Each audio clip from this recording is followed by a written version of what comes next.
Welcome to today's Explainer. We're going to dive into something super cool today, how to get spiritually strong. I mean, think about your favorite athlete training for a massive game, or a runner gearing up for a huge race. They don't just wake up and win, right? They got to train. Well, today, we're looking at the absolute ultimate training program, but this one is for your heart and your soul. So, have you ever tried to lift something incredibly heavy? Like maybe a massive box or a backpack stuffed with way too many books, and you just realized, man, I need bigger muscles to get this done. Well, guess what? Our souls work the exact same way. Sometimes life hands us really heavy situations, like a super tough day at school or a fight with a friend, and we need serious inner strength to handle them. So here's our spiritual fitness plan for today. 1. Building your spiritual muscles. 2. The spiritual workout routine. 3. Leading by good example. And 4. Staying close to Jesus. All right, let's jump right into section 1. Building your spiritual muscles, getting off the couch. Think about a regular physical workout for a second.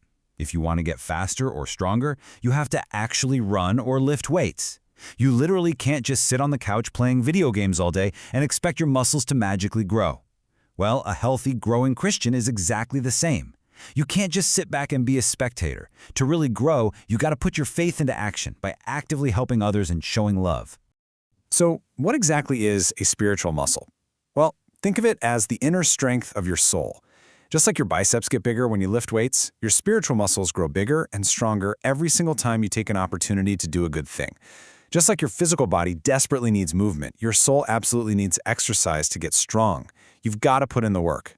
Our source text gives us this awesome analogy. It says that being around other believers is kind of like breathing pure, fresh air. But hey, just breathing fresh air doesn't turn you into a star athlete, right? To actually get strong in that pure air, you have to be highly active. You got to give as well as receive. You have to faithfully do your part and take care of your responsibilities. Basically, you got to get out on the field and play the game. Okay, moving right along to section 2, the spiritual workout routine, reps for the soul. All right, these are your daily reps. Step 1 is giving encouragement and sympathy to people who need it. Think of that as your warm-up. Step 2 is practicing patience. Now that's your heavy lifting, especially when things just aren't going your way. And step 3 is showing self-restraint.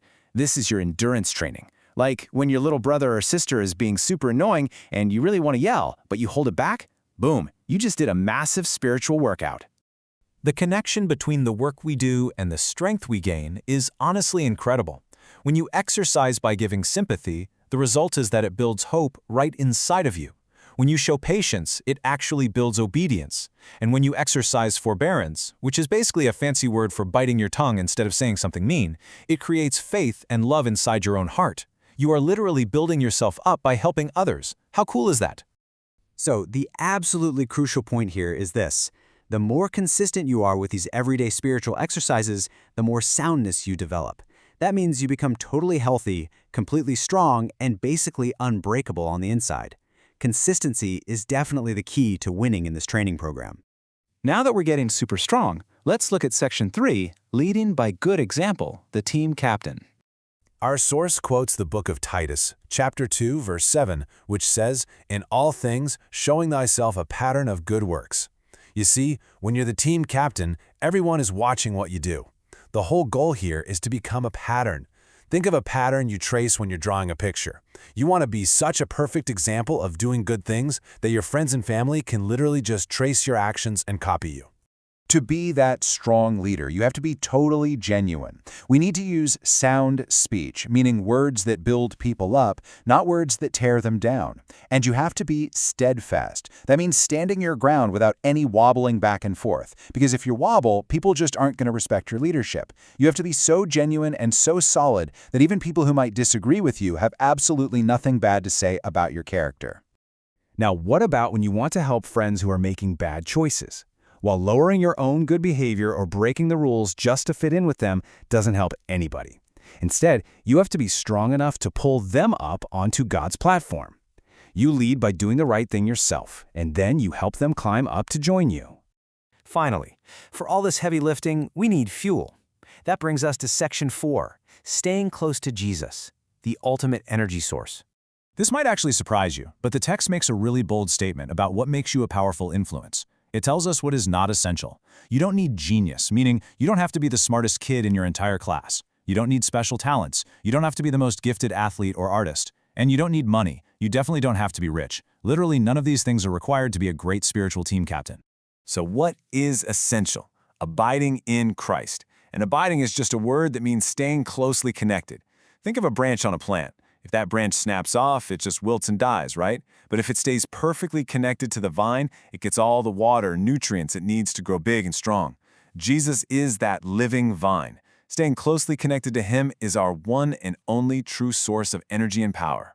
And when you stay plugged into that power source, your influence shines absolutely everywhere. You'll reflect the character of Jesus equally in every single place you go. You show His love at home, at church, when you're hanging out with friends who believe, with kids who don't, and in all your daily activities.